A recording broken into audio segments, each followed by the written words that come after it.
Welcome, ladies and gentlemen, to this edition of Thunderdome Metal Reviews. I am Tracey Newport, and with me, as always, is the Reverend Ben Lindsay, the Mordhouse Gabe Cooper, and the Dr. David Pizzo. How y'all doing tonight, gentlemen? Fantastic. It's going. It's going in a forwardly direction. Like a skeleton apparently being drowned. Skeleton that's being drowned. Nice. Fun times there, gentlemen. Maybe, or I guess an elf. He might be an elf. Yeah, I'm enjoying if any of you seen what is his name? Bakshian's Wizards.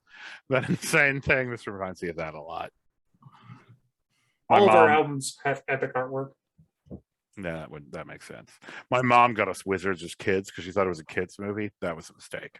She just like played it, and I watched it. I was like, Jesus Christ! It's like not elves fighting Nazi orcs. Anyway, any of you who have not seen Wizards should look it up. Anyway, this reminds me of that. Oh my God, you've not seen Wizards? I have not. What? Ben, you're in that movie spiritually. You made that movie with your mind. Like, you need to see that. That's why I haven't seen it. Yeah, it's too real. It only exists when I'm dreaming, David. It's too close. Black Wolf finds Nazi footage. It's too soon. Yeah. Just the Nazis' war on the dwarves. I'm not even joking, dude. It's I'll let you experience that. How are you, Gabe? Sorry, Tracey. I was going to ask, would this be a good soundtrack for that movie then, David? It's not quite trippy enough, but it would fit some of it.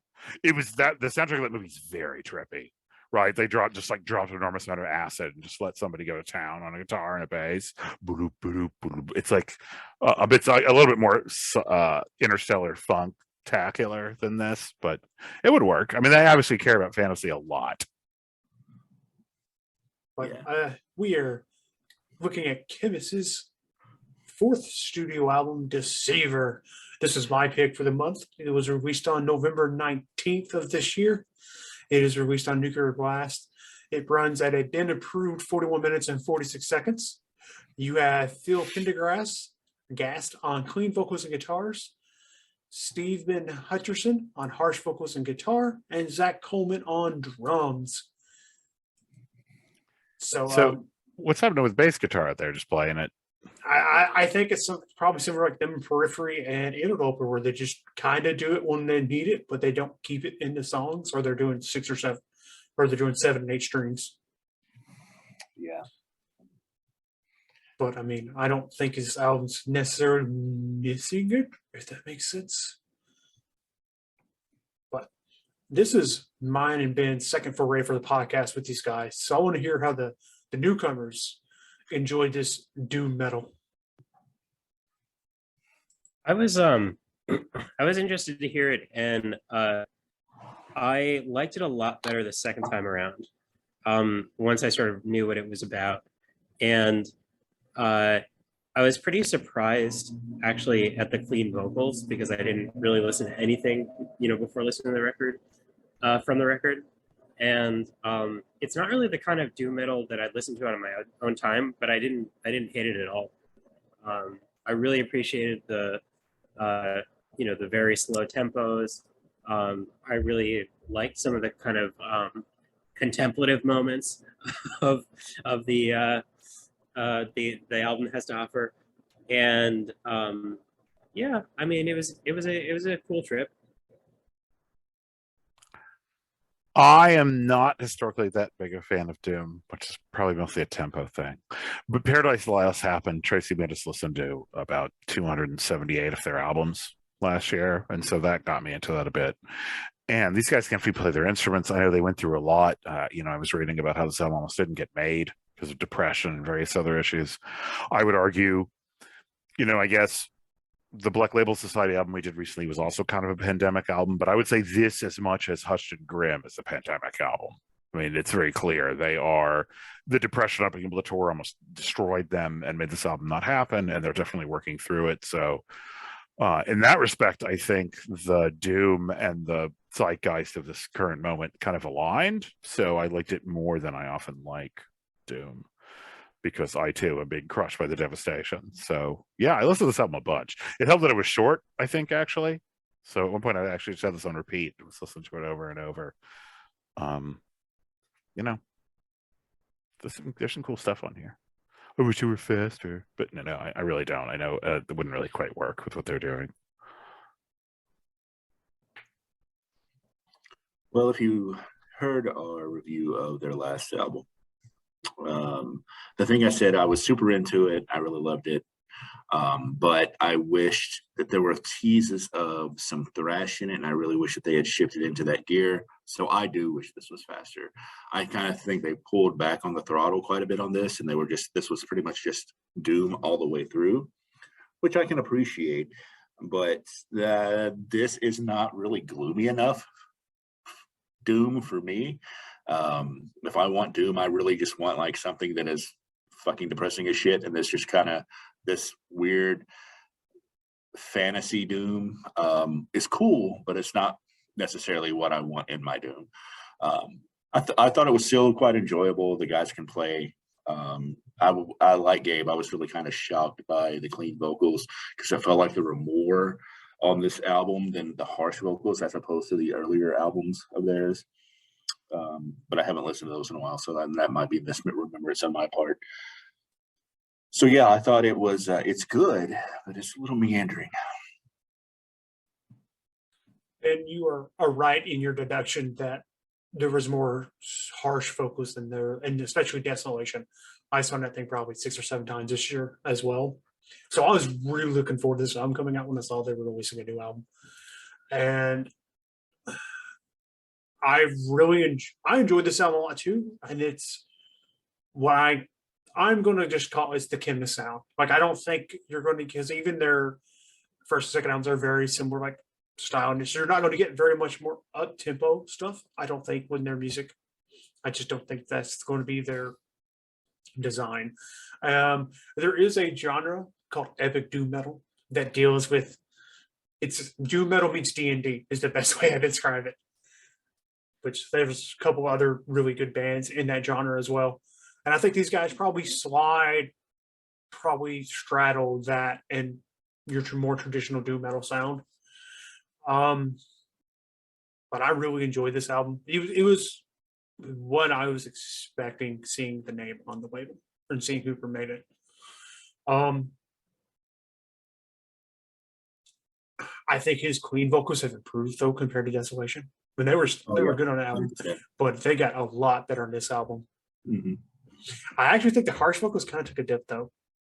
I don't think they were as good as they were in the previous albums. The harsh vocals are what jarred me because I don't know this band. I'm like, okay, they sing clean. Oh, like suddenly harsh vocals would come in, and they weren't bad, but they weren't great either. So, and again, I don't have a baseline of the previous album, but in Desolation, when they did it, they had almost a very call and response formula to the harsh to clean singing vocals, and which it worked really well in the way they did it here, but they did much more somber style with the clean vocals, I think, on this.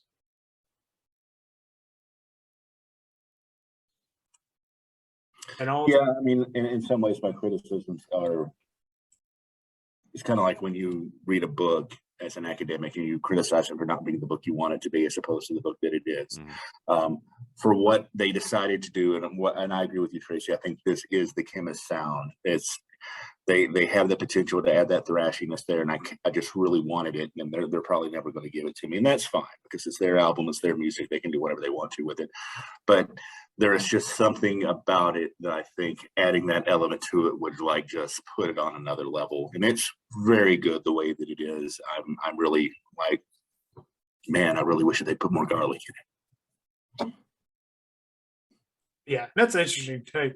Like I think there would be moments in this song that I think a little more up tempo would work in the songwriting, but I don't think it's necessarily like that'd be more a garnish on the side instead of like the meat and potatoes. Which their meat and potatoes is this, and I don't want them to step away from this if it means they're getting away from what I'm gonna call the Khemmis sound. I'd rather keep that here, and I can do without the garnish on the side. yeah. But what if it were faster, Tracey? Sound. Yeah, what if it were faster, Tracey? Though, David, just think about it. David, I get enough faster in my life from you. They're fine where they're at. Hey, I found an unreleased Morbid Angel no one's ever heard. I'm gonna put it on the schedule. Yeah, I get that. I didn't dislike this as much as I anticipated I would. I looked at it, I was like, ah, shit. But it was okay. I mean, I was like, grading and answering emails, so maybe that's why it was the right time for that. But they're very sad. It's very clear they're very sad and in a very pandemic-y way. So this album, like Hush and Grim, was of the moment, but at times a little difficult. You can sort of the depression is palpable in here. Yeah. I mean, if this is an album, I'd say work out to. No, I did that one time at the beginning of the week and never did it again. I was like, well, we're not doing that anymore. And so I just played it in the office instead. I got Black Label, sure, that dwarf thing we're going to do next, Tracey, that you could work out too. Surprisingly well, because I felt like I was like an oarsman. But this, right, I was like rowing in the, whatever, Athenian Navy. Anyway, this no, hell no. You can't work out. It amazes me the level of tempo that you need to work out this stuff. Like, I could pump iron to this, but I couldn't run. I need it fast or I'm just going to die. I'm like a shark. Like, I'll just keel over dead. Part of it is I'm doing aerobic stuff as much as we don't have to get into this. Anyway, the point is, this is not an album to work out to. I tried it and I was like, nope, no, we're not doing that ever again. It didn't make me mad, unlike some of the older Code Orange, so that was good. Like, I didn't like get an aneurysm or curse at the other people in the gym, so that was good. You weren't triggered. I was not triggered in the same way. You saw me. I was shook. I had trouble last time we recorded. Yeah. I would say that I would play D&D with this band and whoever the cover artist is for their albums. So. Oh yeah, Definitely. Hondo P. Some Ravenloft shit here. Yeah, for sure. Well, should we talk about songs? Yeah. Let's do it. I'll fall on the sword first and go all of them. All right. Well, there's only 6, so that's not really a big sword to fall. I like tracks 1 through 6. They're all great. I think okay. I like Living Pyre always got my attention because I would listen to this on repeat and it would just go over and over, and then that was always when I would like check in, like, yeah, this is kind of cool. And I think Astral Road's pretty good too. Like, not all the songs are all right, but I think my favorites were 3 and 6. Yeah, I kind of agree with David. I don't think Vernal Gate is okay, but as an opener, I didn't care much for it. But Living Pyre and Obsidian Crown and the Astral Road, I thought were really good. Yeah, totally. Yeah, it starts a little weak, but picks up some.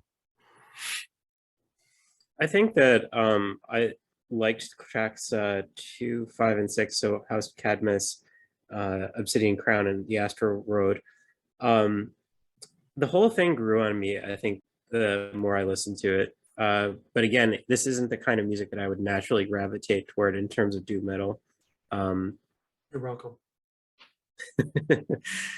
Thanks, Tracey.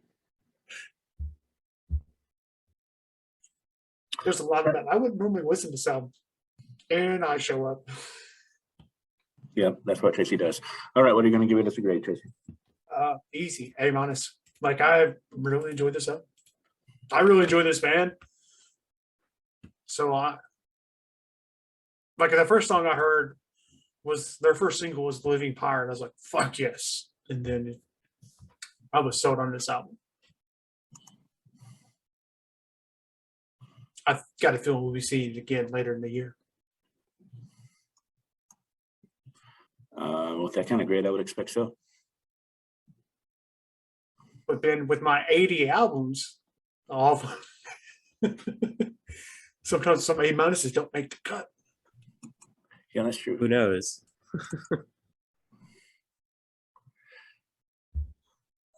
I'm going to give it a B+.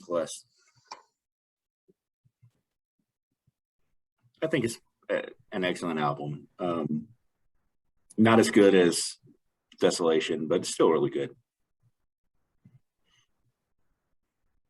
I'm going to jump in and say that this is a B+ trending towards A- because I definitely am liking it more the more I hear it. And yeah, it's not bad at all. You're muted, my friend. I know, I figured it out. That sign that says you're a dumbass flashed on the screen. Yeah, I think it's okay. It's all right. Don't work out to it. And if you're sad, you'll just keep being sad. I think it's a solid album. I'm gonna give it a B minus.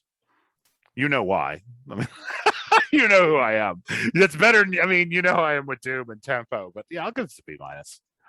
If I do admit it grew on me too. If I might grade it a little higher later, but it is not in my top 25. It's in my top 50. But more on that in January. What in God's name are we doing next, Tracy? Well, the Thunderdome grade for this is a B plus at an 88. All right, that's cool. But that's not what we're doing next, is it? I know. Next, by fan request, we are looking at the power metal of Wind Roses of Winter Saga. What Tracy's not telling you is he is that fan and he is that request. Yeah, for real. They went, we should do this here. You guys cool with it? I guess. All right, we're doing it. I mean, we're doing it. It's happening. Like we're going deeper into this D&D place, or I guess more Tolkien. But yeah, I'm ready to travel to Pisa and think about dwarves. It's going to be I'd fun. love to travel to Pisa. I'd love to travel in. Me too, dude. Shit, it made me nostalgic, not for being a dwarf, but for being in Pisa. I've been a dwarf in some time. Yeah, like since you were like 8 or something. That's No, not David. 8. We made you an honorary dwarf this week. But you cut my legs off at the knees and made me mine. Well, for you, it'd have to be like right below your thigh, like hip, wouldn't it? It'd be low, but I'm not gonna lie. I did work out to this. I put this show on repeat, and I just like pump iron being a dwarf. Like this album, it's stupid, but it's fun. And anyway, we're gonna talk about it next time. So I'm gonna shut up.